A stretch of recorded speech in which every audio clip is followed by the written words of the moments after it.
நம்மை மறவாமல் நினைத்திருக்கிற நல்ல கர்த்தருக்கு துதியும் கனமும் உண்டாகட்டும். இந்த நாள் ஜெபிக்க வேண்டிய ஆதார வசனம் சங்கீதம் 61 தேவனே, நீர் மறுபடியும் எங்களிடமாய் திரும்பி அருளும். துதிப்பதற்கு ரோமர் 16 சமாதானத்தின் தேவன் சீக்கிரமாய் சாத்தானை உங்கள் கால்களின் கீழே நசுக்கி போடுவார். கடந்த நாட்கள்ல கர்த்தர் விட்டு தூரமா போயிட்டீங்களோ, அல்லது நம்முடைய காரியங்கள் கர்த்தரை வேதனைப்படுத்துறதுனால அவர் நம்மை விட்டு தூரமா போயிட்டதா உணர்றீங்களோ, எதுவா இருந்தாலும் இந்த நாள்ல கர்த்தருடைய சமூகத்துல நம்மை நாமே தாழ்த்தி மனம் திரும்பிய மைந்தனை போல கர்த்தரிடத்துல நம்முடைய பாவங்களை அறிக்கை செய்து மறுபடியுமாய் அவரிடத்தில் ஒப்புரவாகும்படி ஜெபிக்கலாம். கர்த்தர் நம் மீது இரக்கமும் தயவும் வைத்து நம்முடைய பாவங்களை மன்னித்து அவருடைய சமூகத்துல சேர்த்து கொள்ளணும்னு ஜெபிக்கலாம்.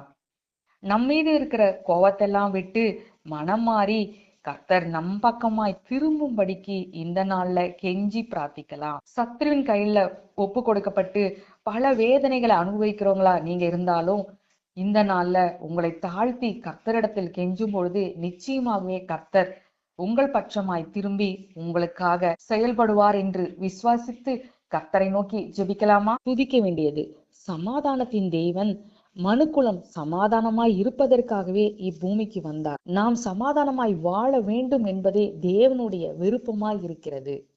நம்முடைய சமாதானத்தை குலைக்கும் சத்துருவின் கிரியைகளை அழித்து போட்டு நமக்கு சமாதானத்தையும் விடுதலையும் தரவல்ல நல்ல கர்த்தரை மனதார நன்றியோடு ஸ்தோத்திரிக்கலாம்.